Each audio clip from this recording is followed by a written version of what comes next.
Good morning and welcome to Have You Heard, the social media podcast where we tell you everything you need to know about social if you work in digital or if you can't be bothered to scroll and just want us to tell you what's going on. This week we'll be discussing the Instagram algorithm changes, new AI features that Google have implemented, and Sabrina Carpenter. For those of you that may not know us, we are The Social Shepherd. We're a social media agency based in the UK and over in the US. Today I'm joined by Lucy and Scott. Cool. Do you want to tell everyone what your job roles are and what you kind of do here? After you. Oh, thank you. I'm Lucy. I'm Influencer Marketing Director. So I oversee our full influencer and UGC creator service. Lovely. And I'm Scott and I work in organic. So I'm responsible for social strategy and overseeing the organic running of accounts, essentially. Lovely. Well, welcome on this bright and sunny Monday morning. Really it's bright. not Monday, but it will be whenever you're listening to this. So happy Monday, everyone that's listening. So we're going to kick off by going straight into our platform updates. So we've got updates from Instagram, Google, and Threads today. Although Threads is Instagram, but we're probably getting to. So first of all, the Instagram algorithm change. So we've done a little bit of research into what this means. So basically, Instagram will now show eligible content to a small audience that it thinks will enjoy it.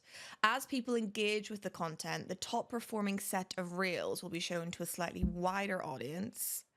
And then the best of these will be shown to an even wider group, and so on. Instagram believes that this change will give all creators an equal chance of finding audiences. So it's kind of like organic paid testing. Yeah. It's like A/B testing for organic social, but not A/B testing because there's not going to be more than two reels in there. I mean, I like the sentiment that they want to give it like smaller creators more of a chance. And I guess, am I right in thinking it's like... It's going to even the playing field a little bit. Like your following won't matter as much. There won't be as much of a correlation between your follower count and the amount of views that your reels are getting. It's kind of similar to TikTok, where you can end up in your 200 prison, like people love to say. Yeah, that's so true. But that might be really helpful organic because we can kind of see what stage you get stuck at. Yeah. Do you know what I mean? So if you think Judges' Houses, X Factor, you only get so far. But it might be easier to identify if we're trying to optimize content what stage we're getting stuck at, if there is a level playing field and where you get stuck at in terms of views. Yeah, and I think it does mean, because, you know, if you look at TikTok is so much more volatile than Reels is. So like you could look at an account and it could have 200 followers, but it's got one TikTok that had 2 million views. I guess the one thing that would make me sort of question whether it's good or not, and this is up for debate, is at the minute, if you get a reel that gets like 200,000 views, that gives the same impact as getting a TikTok that has like 2 million views. Yeah. Because it's harder to get that cut through on the platforms. So I think it's kind of, where are we going with this? How are the platforms gonna kind of change? And I actually sat next to you yesterday and I was like, unpopular opinion, I think Instagram's gonna make a comeback. Yeah? Well, not that it's gone anywhere, but it's just not... TikTok was kind of the golden child for a little bit. Yeah, I mean, obviously I know we're not discussing it, but all the stuff with like TikTok in the US and stuff, like what if, I feel like it's almost, that in itself is kind of like, you can see Instagram taking advantage. Well, this change is very similar to the way the TikTok algorithm works, in terms of it gets seeded, and then if it does well and hits it, then it goes to another audience and then it goes out again. So it feels like they are kind of trying to optimize on that. But I guess the conversation we were having was actually more so, I feel like people are having a bit of like video fatigue. Like I'm a bit bored of seeing the same type of content on TikTok. Yeah, it's going to get to a point where just everyone is... You're sick of a particular style, and like where I think we're all guilty of, like, I don't know, probably spending too long scrolling TikTok. I had to delete What it. do you I had to mean? delete it How last dare week. you? It's only just gone in and I've got a 30-minute time warning on it. I was in bed every night and they're like falling asleep watching TikTok. But like there will come a point where, like, I think just user behavior will fatigue, and I can imagine there will be a bit of a content shift in the next like 12, 18 months or so. They're kind of trying to replicate each other, because you've got TikTok with this new photo app that they're trying to sort of roll out, and that's in beta at the minute. And then obviously they've been really pushing carousels. And then you've got Instagram that has forever been trying to compete with TikToks with regards to Reels. So it's kind of like, who's going to win in this power struggle for consumers' attention? Because people were going to TikTok for entertainment. So it was like replacing your Gen Z's TV time in the evenings. They would go to TikTok instead of that. Whereas Instagram has become more of a community builder, because your friends are more likely to be posting on Instagram than they are themselves on TikTok. Yeah. So it's kind of either TikTok going to have to become a platform where the media formats on there are easier for everyone to get involved in, because there is a complete barrier to entry. Like, it's easier for a normal person to post a carousel than it is for them to do a come get ready with me type thing. Like, that's uncomfortable for a lot of people. So it's kind of, is TikTok gonna come down and become a place where more people want to post on there as opposed to just simply consuming? Or is Instagram gonna sort of level up their Reels functionality to what TikTok was? I don't know, it's kind of a bit of a competition between the two. I'd like to see like a shift. I sometimes see Instagram as kind of like the LinkedIn version of TikTok. It's very polished. It's very like, everything is like seamless. Yeah. Sometimes it's very hard to find something I think comes off authentic, because on TikTok it's a bit more feral, should we say. People seem to care less about the quality of it. Yeah. So I think it'd be really interesting to see if we see that kind of come down. Because sometimes if I'm scrolling on Instagram, it's just so polished and everything's professional. And everyone, I feel like, is trying to market themselves when they're making content as a influencer. Whereas TikTok, you get people who are more of a personality on TikTok. I think it'd be interesting to see if that levels out, if we see some more like professional style content coming up on TikTok, and maybe some stuff that's a little bit more goofy on Instagram. Have you guys seen Burton and Bennett's? Oh my god, right, that's another one. We'll take that in a second. That's Jack and I's new favorite TikTok. Anyway, actually, did Jack show me this? Is this him selling chocolates in like a way? Yes, I have seen it. We were speaking to them on a live the other night. What? Anyway. Stop it. We'll take that into the influencer section. Anyway, there's an algorithm change. Instagram is another good. one. Yeah, exactly. So there's another actual part to that change as well. If Instagram finds 2 or more identical pieces of content on Instagram, it will only recommend the original one to users. This change means that the original content will directly replace the reposted content in the app's recommendations. Instagram is also going to start adding labels to reposted content that will link users to the original creator. So it feels like it's the AI that they're utilizing has become slightly more advanced, and they're able to actually say this is a direct replica of this, and there's going to be like a little banner at the bottom to say this is the original piece of content. I think that's a good thing to happen, particularly to protect like the rights of creators and brands and stuff like that.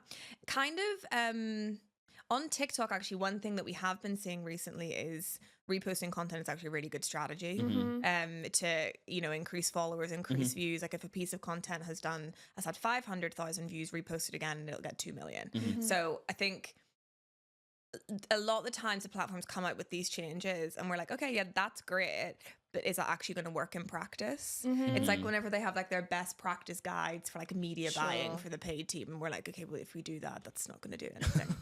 Yeah. Because if everyone did best practice, then no one would be coming out on top. Very true. So, but I think regardless of that, I think this is a good change that they're trying to implement. Agree. And I guess like we often get lots of conversations with clients where they want to know about like, can they repost that content, like influencer content, for example, can they repost that themselves or use it in some capacity? And it's like, yes, you can, but we always recommend like that is something that happens way later down the line, because you want the original content that you've paid for to perform well first and foremost. I mean, yeah. I mean, if it's influencers, paid for influencers, you'd be better just do a collaboration post with them and like have it show up in both areas, and then both feeds are gaining from that. I think where brands probably get stuck with it is content creator stuff, where they get confused about the purpose of a content creator. Then they get the content creator to post it on their socials, and then they post it on their own. Whereas for us, I know, Lucy, you're pet peeve topic, but for us, a content creator is someone that creates content for the brand that the brand then takes and puts on 100%. there. So it's like, I think people are just going to have to become a bit clearer on their definitions of the role of that. I mean, there are definitely brands out there. I'm not going to name any names, but there are definitely brands out there where they will work with influencers, influencer post it, and literally probably within a couple of days, that same brand is reposting it. That's so silly. Why would you do that? I know. I don't really understand. There's probably rationale behind it and stuff, but yeah, I think that's a positive change. I'm just intrigued how the original content is going to be distributed, if that makes sense. Like if it's the case of like the original content's going to be like the one that they're going to prioritize. Yeah, so I guess I don't know if we would know that, but change means that the original content will directly replace the reposted content in the app's recommendations. So favored by the algorithm. Yeah, so I guess what that means is if you post a piece of content and then someone reposts it, the viewership that new piece of content, the repost would get, would that then be applied to your original? So will you start to see that original piece of content bump up if that repost is 2 months later? We got some questions. Let's go to Meta. We can. I suppose it only would work beneficially as well if that first thing is implemented where it's a level playing field. Because if you've got a creator that's got 200 followers, it's being reposted by an account that's got 2 million. There's only so much that level playing field's going to work, isn't it? Really, like meme accounts and stuff. Yeah, but then would it actually end up being a place that if reposting means that the original piece of content is favored then and gets more views and a better engagement on it, will then brands start manufacturing that by getting people to repost their content to then favor their original piece of content? Ooh. Sneaky. Uno reverso. And then a really, really quick update as well. There is going to be a reel trimming tool for stories. So if you post a 30-second reel, you can now select the 15 seconds that are going to be previewed on your stories, which is helpful and also kind of aligns to the fact that they are trying to push more long form because it just makes it easier for people to promote it then. So that's good. Google. Now, we haven't got any of the paid team in this room, so bear with. Google Ads have introduced 6 new AI-powered features for Performance Max campaigns. So Google is obviously your traditional search, display. YouTube is also thrown into that mix. And basically what they're trying to do is use AI to kind of split things in a better way. So focus on acquisition versus retention. So we've got customer value mode where we can acquire people and split them into, are they actually going to be a higher value customer? So kind of looking at that lifetime value and kind of bringing that through. We've got retention goal. So this is in beta and it's designed to help you win back lost customers through the use of targeted strategies on built-in behavioral patterns. That's pretty fluffy at the minute, but what I'm guessing is, it's easier for people to kind of work that retention stuff through on other platforms at the minute. So they're trying to feature that. Detailed demographics. So we're going to be getting more data, which is always a positive thing. We'll be able to find that in audience insights on the platform. Budget pacing, our paid teams bane of their life. Now, granted that this is just a Google feature, they're going to be looking at really what our team focus on is multi-platform budget pacing. But it's good that the platform is acknowledging that it can be tricky, particularly when you've got multiple campaigns going on across platforms, that managing those budgets can be tricky, particularly when there's an element of AI involved in it. So budgets can kind of be 10% over or 10% under. Account level IP address exclusions. PMax advertisers can now exclude specific IP addresses, reducing wasted budgets and unwanted ad interactions. This is something you could actually already do in Meta. So that's interesting. That's been rolled out into Google. And final URL expansion. It's basically that you can split test your URLs. So you'll be able to, whenever you're building those campaigns, a portion of the traffic will go to a specific URL and a portion of the traffic will go to another URL, and then it will optimize based off the back of it. In very simple terms, that's what it is. And I'm trying to dissect this in as easy as possible because it is data talk, which can be hard to dissect sometimes. But yeah, on the whole, Google loves AI and they're trying to make it easier for us to target people. You know, we are moving towards a cookieless world, so it makes sense that they would be trying to implement more AI features to be able to tailor their campaigns. Exciting. And then we move on to Threads. So Threads bonus program for creators. We're seeing a lot of updates as to what platforms can offer creators at the minute. We saw one for TikTok where they're only offering monetization on content over 1 minute. So they're trying to sort of take on that longer form element. Instagram update theirs quite regularly. And then there's also more notification controls in Threads at the minute. But that thing with Threads is like, it just kind of feels a little bit like the platform doing anything they can to encourage people to get behind it. Like, they know how influential. Any great results on Threads? Like, is anyone really flying high and changing the world on Threads? Organic and nobody flew. Okay, we're not flying. It's staying on the ground. I think there is a place. I think it probably is more of a creator community, to be entirely honest. Like, brands have always, unless they're really heavily disruptive and they have the resource to be able to put behind it, like your Lidls and your Aldis and stuff like that, it kind of is more of a place for creators and community. Yeah, and it's just kind of like, I think until it needs, if they really want to get it going, and maybe this is their whole roadmap, it's just about better integration in the app. I know it does, Threads do preview and like your notifications and your feed and everything, but it's kind of like with Reels, like it took a little while for Reels to get going, and then it starts to integrate better within the whole like app interface, and now it is just the app essentially. It's just there.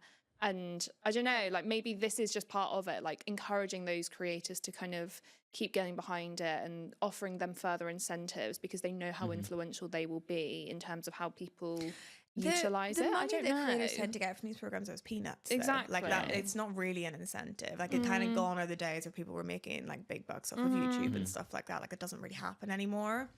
But my laptop has finally loaded now, so I can talk to you about what the program actually is. So it's an invite-only bonus program that lets you earn money on your Threads content. Pretty standard. If you're invited, you'll receive a pop-up notification that appears in your professional dashboard on the Instagram app.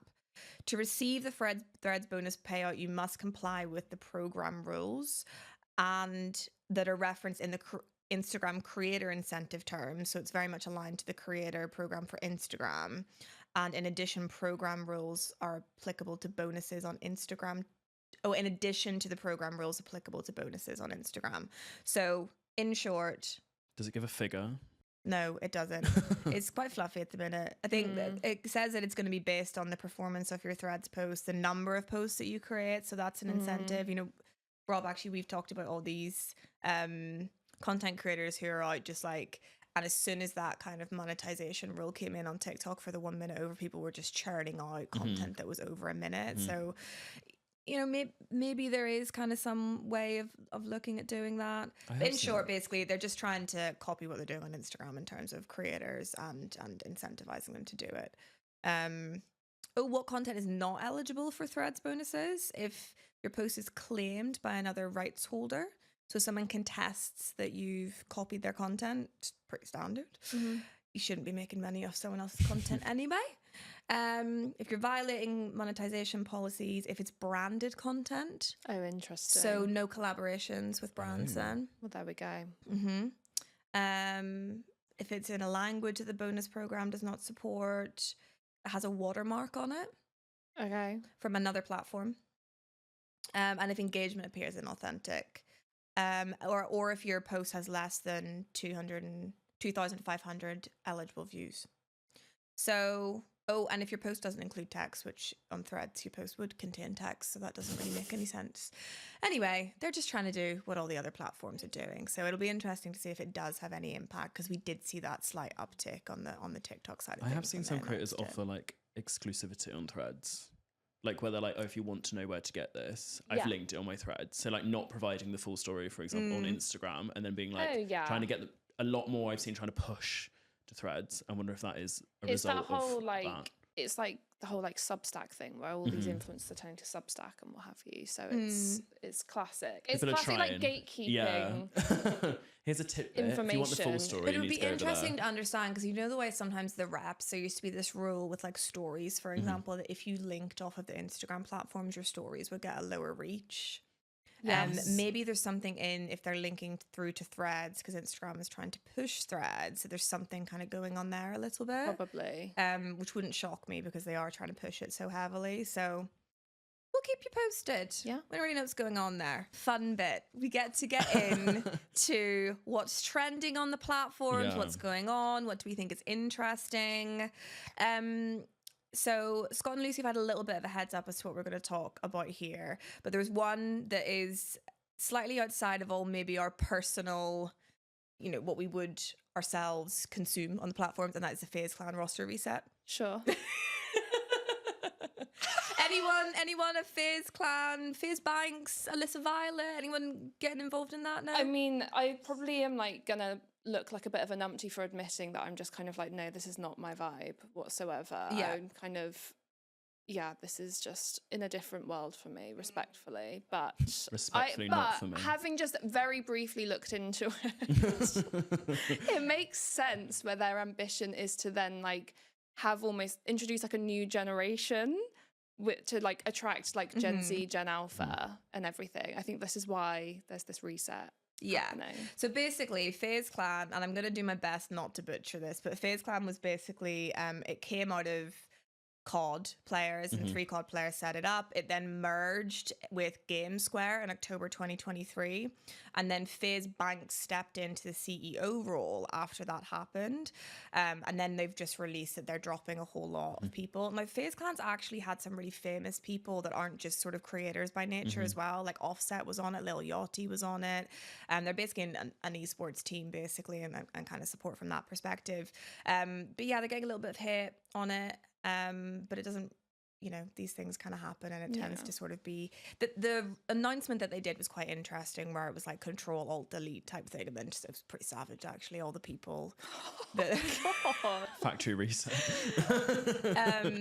But yeah, it's interesting, and I think the thing is that like someone like FaZe Banks taking over as CEO of the company now, I'm sure that there are other people within FaZe Clan that are just as well off, if not more well known within the gaming space. But Banks is known outside of that space as well because of the connections with Alyssa Violet, with her connection, those connections like the Paul brothers and stuff like that. So it's just a little bit of a shake up in predominantly the esports community and the gaming community, but also it's just an interesting look at from the American YouTube and creator side of things as well.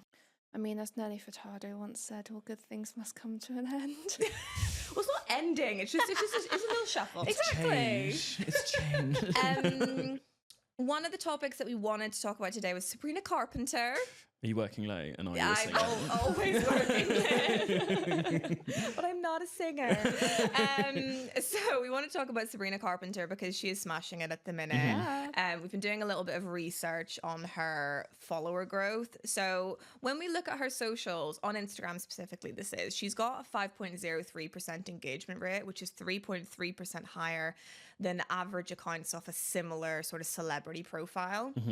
She has grown 730,000 followers in the last month, which is insane. And if we compare that to Taylor Swift, who she was the support act for in her recent tour, Taylor Swift has a 2.38% engagement rate, which is still 0.6% higher than the average.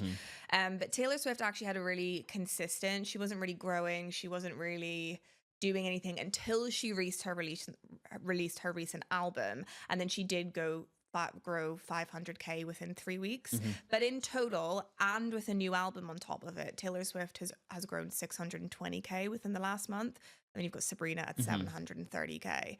Yes, Amazing. She's released Espresso, but I think that just shows kind of how quickly Sabrina Carpenter has come up. Sorry, Swifties. Yeah. So I think what I want to talk to you guys about is, I think her career has been really interesting so far because, you know, there's a lot on TikTok about her. Obviously, she's large across the board, but she was a Disney star, obviously, when that Gen Z audience was growing up. And so she's like prime for that. And then the other thing I thought she did really well was her outros on her last tour. That kind of became a thing where everyone was kind of waiting to see what outro she was going to do. Did you see the one she did at Coachella about Saltburn? I did. Barry. I think that's really interesting what she's done. Even before Coachella, before that, when she was doing her smaller tours and stuff. Because she's been like releasing albums for quite some time now, and I don't know what album kind of cycle she's currently now on, around about like, I want to say 5 or 6 now. I think so. So I feel like she's kind of been like slowly bubbling up, and then in the last year, obviously with her being on the Eras tour, she's massively grown in popularity. That song Feather was super popular on TikTok last year as well. But that wasn't even one of her, whenever her album came out, it wasn't even one that like did particularly well. It was all through TikTok. Exactly. And the dancey dance that she did with it and all of that kind of And then stuff. she did the music video and it was blasphemy and it was all very dramatic. Yeah. But then it was like, now Jesus was a carpenter. Slay. But like I don't know, it's just, it feels like it did happen very suddenly overnight with Espresso. Like she previewed it at Coachella and then it just kind of completely has blown up. I think I saw something like the number of like Spotify streams in like the first week alone was something like 23 million or something insane like that. And of course, that's all supported through TikTok. I mean, you scroll on TikTok or even Instagram at the moment. It's non-stop. And like every other video is non-stop. Espresso. Yeah. So I don't know. I'm like, I think it's interesting just to see how, again, social media like has how that massively impacts the music industry. Yeah. And she's trickled over into like real life. I can't seem to work into a shop as well without just having their music being Espresso on a loop. It's not just on TikTok. It seems to kind of spread. Because I feel like sometimes TikTok music can be its own little bubble. Oh, for sure. But it seems like the bubble's popped and like she's 2 kind of months everywhere. later, the general public here or something. 2 months later it gets to Instagram, but she seems to have actually done it before the head of the curve. Do you know what I mean? Exactly. So there has been a significant spike on the term espresso on Google search trends. So when espresso came out, we jumped up from 65 in terms of interest over time all the way up to 95 in interest over time. So my shock here is that I don't really understand why there aren't a lot of brands hopping on even just the use of the term espresso. But actually, interestingly, we are seeing that from our friends Emma Chamberlain and Kendall Jenner. Yeah. Because they have, with their 2 brands, Chamberlain Coffee and 818 Tequila, they've come out with an espresso martini kit. Yes. So that's actually really interesting and timely that we've seen that now. I don't necessarily know that the two are connected, but it would be very smart if it was, because I haven't really seen any other coffee brands really capitalizing on the fact that there is, even on hashtags on social, even if we look at Google, sort of the reach of the term espresso and the popularity that it has, it felt like a missed opportunity until these two kind of came out with what they very had done Starbucks, there. doesn't it, the song? Yeah. Like it's giving like girls through the drive-through. Do you know what I'm saying? Like a video, girls driving up to the drive-through, blasting espresso, ordering espresso. Why has nobody done that? But I don't understand as well, like why aren't they like... There was an opportunity there between the first weekend of Coachella and the second weekend of Coachella. Yeah. She could have got a brand partnership in there and she could have like picked up a little espresso cup that had like a Starbucks logo on it. Cheap, a little bit cheap. And I know. No, but I'm just like, I bet you anything there will be something that comes out, but it will be kind of like, 3 months late. Look, this will be like song of the summer. Like it'll be here for months and everything. But I can just so imagine, give it another few weeks or something, then that kind of like brand moment might happen. And it goes to show like how difficult it is for brands to jump on those like reactive moments because of all the like licensing issues. True. But I think it is a good thing to kind of look at that when something is trending, to maximize and make the most of that opportunity. It doesn't have to be tied to Sabrina Carpenter, just that term, that one term is trending. So I think there is kind of something for brands to get a little bit tighter on how they're looking at trends, where's people's attention. Because whenever you go on TikTok and you type in espresso, no coffee brands content is coming up across the top of that. It's all Sabrina Carpenter. But because all of the coffee brands have used the terms like espresso coffee or espresso machine and stuff like that, no one's used that term singularly. So that also gives us an insight as to how actually getting quite granular with some of our hashtag and SEO strategy on those platforms can be beneficial should something pop off like this. I guess it's a relatively autonomous situation, but we see this over and over again. Random things pop off all the time, so it's just worth bearing in mind. Just if any like paint, I know that sounds really boring, but I feel like paint brands always have really reactive socials, like Lick. I bet there's paint colours called espresso, like something that's colours where it's like actually finding a way to use it rather than it necessarily being here's my espresso, drinking it. Like it doesn't always have to be as black and white. No, it shouldn't be as black and white either. Like the best social content is smart, and it shouldn't just be like people aren't dumb. Do you know, they can think about content and they can get behind it. And I think that's where we need to be looking at it.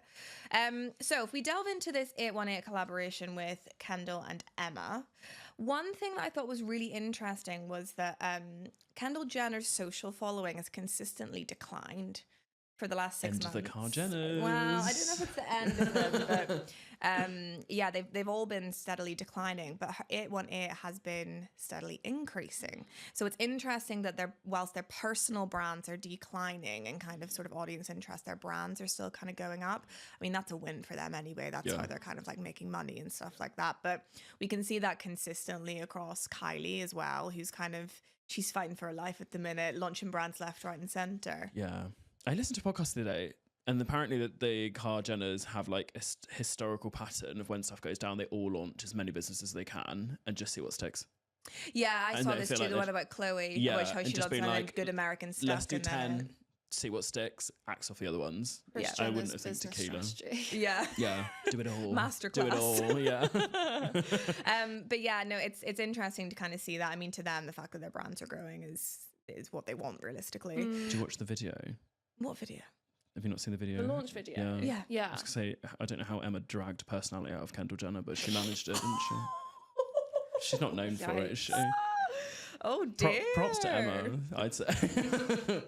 I watched one of her videos the other day, and she's actually become a lot more expressive in her videos Kendall than she used to. No, Emma. Yeah. She kind of went through this very kind of artsy, and she's moody, still very artsy and moody with her content, but she is kind of bringing out more of her personality in that too, which is nice to see. But yeah, the interesting one was whilst Kendall continued to decline when that launch happened, Emma Chamberlain was declining a little bit, but she actually started going up again. So she was kind of being able to piggyback off of the success of Kendall Jenner. Yeah. And it was probably kind of, Emma Chamberlain is now mainstream. Like she's kind of crossed that, but that was kind of taking her even more mainstream by pairing up with Kendall Jenner. So it was interesting to see the impact of that. Yeah.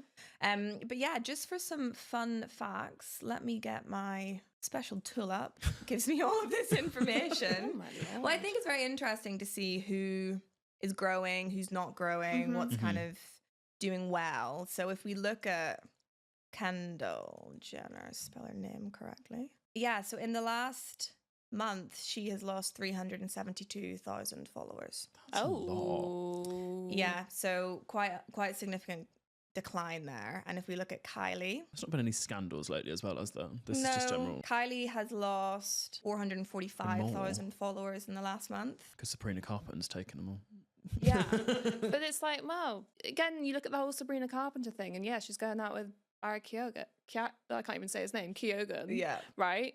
And no, he's like arguably a little bit more relevant and everying. I think everything always comes back down to relevance. Yeah, then with Timothy Chalamet had Dune 2 just came out. Yeah, with but like, Zendaya. who cares about that? I love Dune. Anyway. Boring. Kim has lost 437,000 followers in the last month, but then let's look at Skims.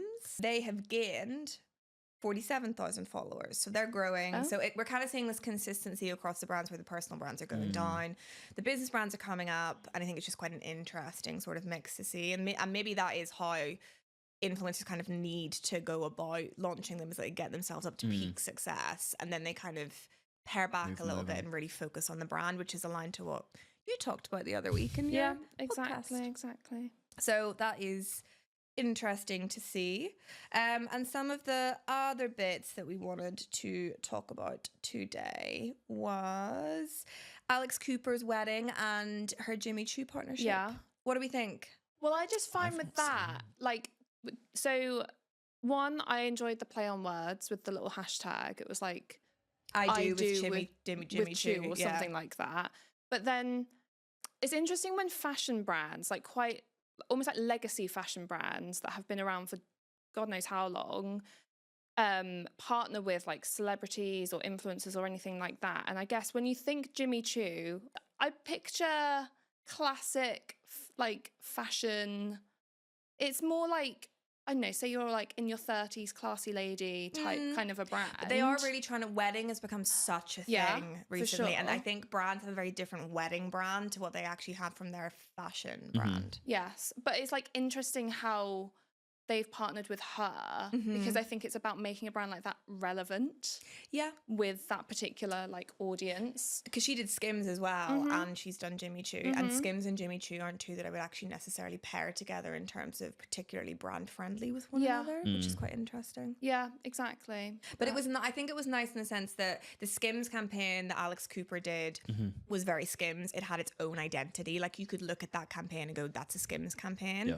And then the way that Jimmy Choo did it was like they let her have her wedding moment, and then it was almost, it came out after she'd kind of released all of her wedding imagery and stuff, and it felt very natural, authentic. Yeah, Jimmy you never Choo. want to see the like, here's like my first like wedding pictures or whatever, and it's like sponsored by. No, like let people have their moment.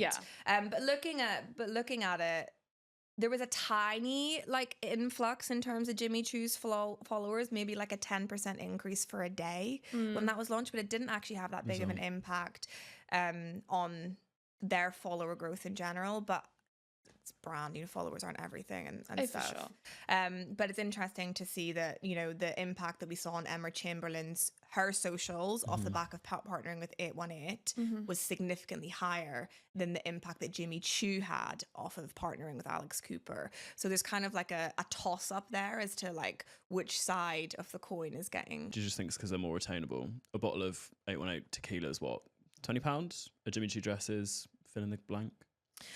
Potentially, but I guess it's also more of a less of a considered purchase.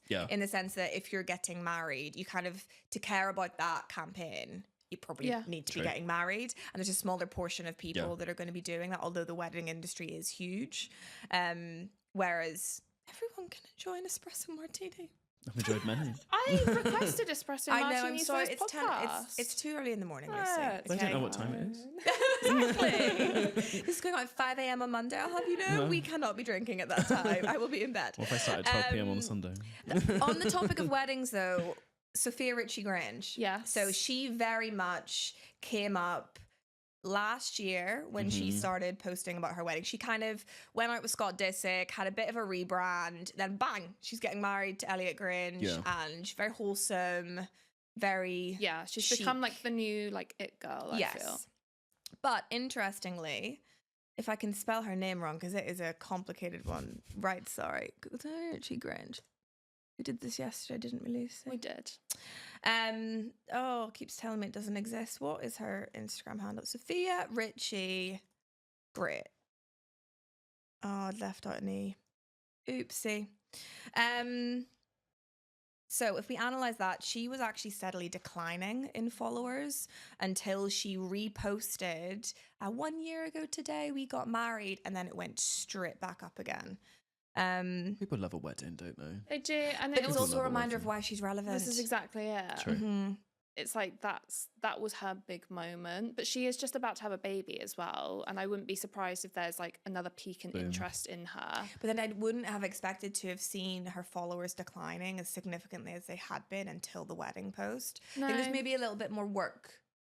I haven't been following her overly closely, but I would, as just a general observation, I feel like it's been a bit quieter since like the wedding period. That was huge, and then she started having loads of like brand deals. She was working with like Jo Malone and like got like so many brands, and then I think obviously respectfully, like what with her pregnancy, maybe she is just kind of like taking a bit of a backseat. Exactly. And then obviously, like you say, that one moment just was a little reminder to her audience of like, hey, this is why. I think she's still classed with the Kardashians with the Do you decline. think? I don't think she shook that off yet. To me, if you say Sophia Richie, I think still tied to Scott Disick. Interesting. I don't think she's fully shook off that.